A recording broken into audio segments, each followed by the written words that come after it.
Welcome to the PAX video.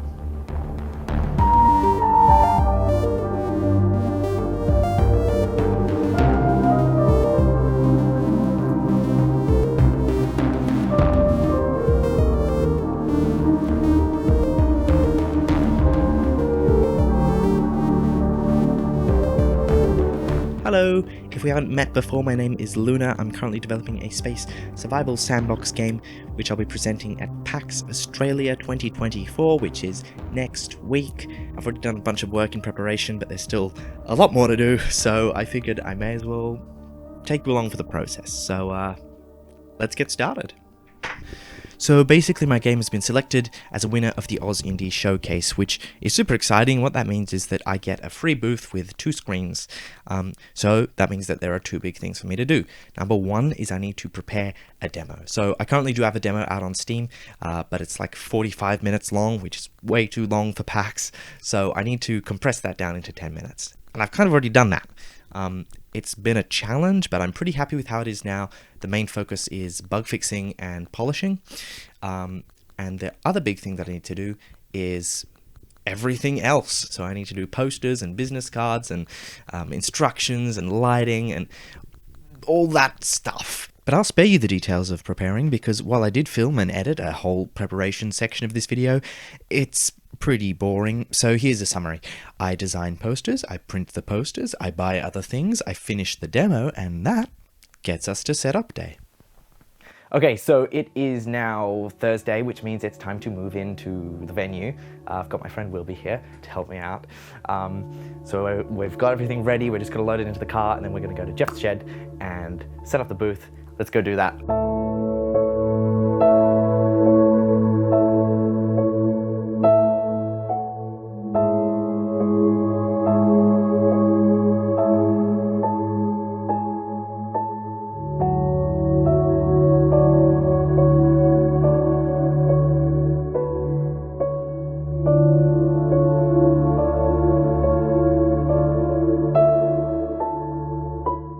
Okie dokie, so we just set this up. We've got our 2 monitors going, we've got all our posters and such.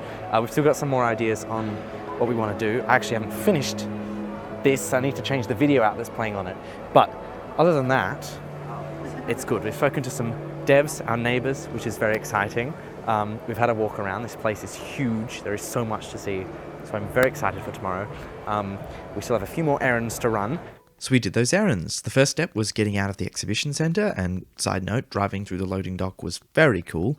Then we stopped by the supermarket and Officeworks again, and in the evening my main job was just trimming down the trailer for the demo, while Wilby printed and prepared the final decorations for day 1.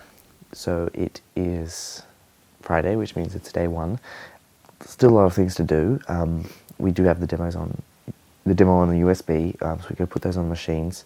We've got to finish setting up the booth. We've got lighting and other little bits and pieces to stick up.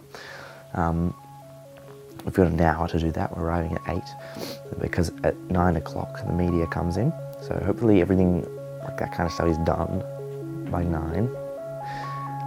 But at 10 o'clock the public comes in. Hopefully everything goes well. We'll see.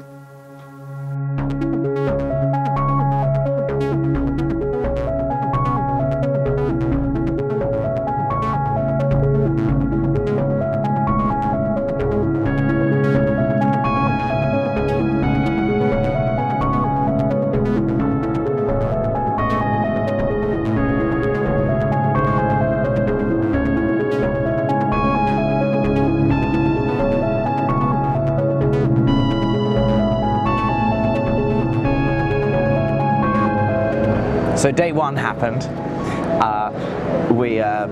I'm exhausted. My throat is in pain. I need to get lozenges for tomorrow.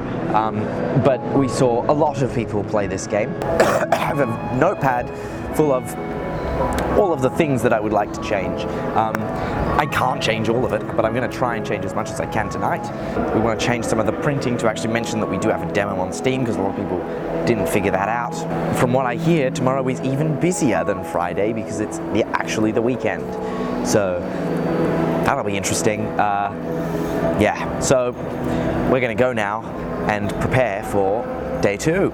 So Saturday was honestly only slightly busier than Friday since both days were sold out anyways, but we did have a problem. See, I ordered 50 business cards initially thinking that that would be plenty as most people would just use the QR codes, but I was wrong. They disappeared within the first few hours on day one, so we spent quite a bit of time on the phone trying to work out the best way to get more cards ASAP. But beyond that, Saturday was great. A lot of press came back to do their proper interviews at the booth, and I was also on a panel, which I felt terribly underqualified for, but it was fun nevertheless. I also did try to do a piece to camera, but completely forgot to plug in the mic because I am an idiot, so that brings us to Sunday. All right, so it's final day now. We are walking to the convention centre now, the exhibition centre. We got quite lost because we need to park, and they said we couldn't park in the loading docks. We've parked quite a while away, but we're making our way there now, thankfully amongst a crowd of other PAX people. So we've been trying to find more business cards as well, which was a hassle because the business card printing machine needed servicing, so sorting that out was a bit of a pain. We might have business cards today, but we don't know. So we'll figure it out. It looks like we're here, which is exciting. It's 20 past 9, so it's a slightly later arrival, but I'm optimistic. All right, we're in. All right, talk later. The rest of Sunday was basically just the same as the previous 2 days. We did manage to get the business cards for the final day in the end, which was nice. Once the day was done, we packed up our booth, said goodbye to our neighbours, and left the big shed for the final time. So that's that. We're home now. We've pumped out, said goodbye to our neighbours, and here we are. The car is full of stuff. And we've just sort of been sitting in the car for a bit, just going, whoa, what just happened? That was an awesome experience. I am exhausted, but I met so many just fantastic people.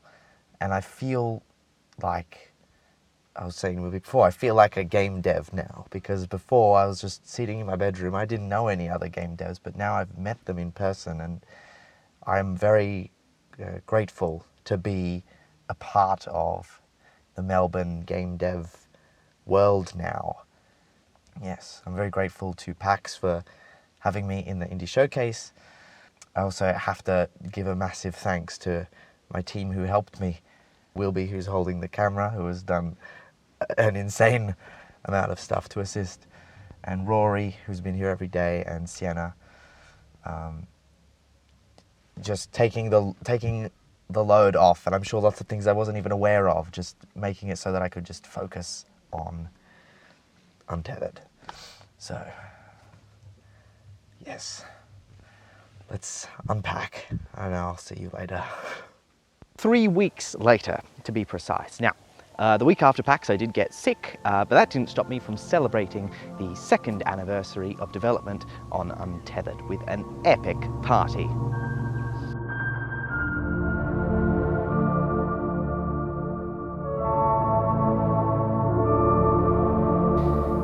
After that, I worked on Demo 2.4, which was just general improvements based on feedback during PAX, and currently I'm working on Demo 2.5, but I'll talk about that in a minute. But before that, I'd like to address the developers in the room. Hello. And talk about what PAX was like from that perspective. So in terms of wish lists, here's a graph.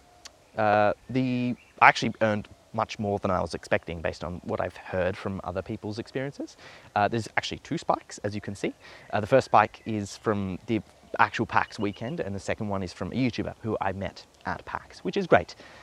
So as for how many, I estimate roughly I earned 1,400 wish lists above my typical daily average. It's worth noting as well that there was a front page Steam featuring, so I also got purely online traffic from that, which is great. So thanks, PAX. So how much did all of this cost? Well, I reached out to RX in April, and they quoted me $2,217.60, to which I replied with, I can't afford that. Luckily, I found out about the Oz Indie Showcase, which is kind of like a free grant that they give to 6 developers, and shockingly, Untethered got accepted. To be clear, the Oz Indie Showcase isn't free. I still had to pay a $38.01 application fee, and on top of that, I spent $227.27 on various other things like printing and decorations and snacks. Ultimately, I'm very happy with how it all played out. I got a booth double the size of what I originally was expecting. I got fantastic foot traffic, even considering we were in the back corner facing away from everyone. And there was almost always at least one person playing the demo with a small crowd around them who I got to chat to, and everyone was lovely. So if you're a developer and you have the means to, I highly recommend applying for the Oz Indie Showcase. So what's next for Untethered? Well, like I said before, I'm currently working on version 2.5, which will likely be the last update to demo version 2. It'll include control rebinding, a mouse invert setting, various quality of life improvements and bug fixes, and translations. So currently in the works, we've got Russian, simplified Chinese, German and French, and hopefully coming very soon will be Dutch and Norwegian, which is very exciting. And I've got to give a massive shout out to the whole translation team. If you would like to help out, there's a link in description. After that, I'll be getting back to working on the full game. So next on the to-do list is the fuel system, the thermal control system, and finishing off the asteroid mining system. So if you're interested in how development is going, I highly recommend joining the Discord server, where I'm going to be posting semi-regular development updates. But for now, I think that's all of the important things to talk about. So my next video will be a Q&A video, so if you have any questions that need answers, please put them in the comments, and I would love to answer them. But for now, bye-bye! Quoted me $2,000, $217, $2,000, 200, that doesn't make any sense. Shh. And they quoted me $2,000, 200, I did it again. It's worth noting as well that there was a front page steechering.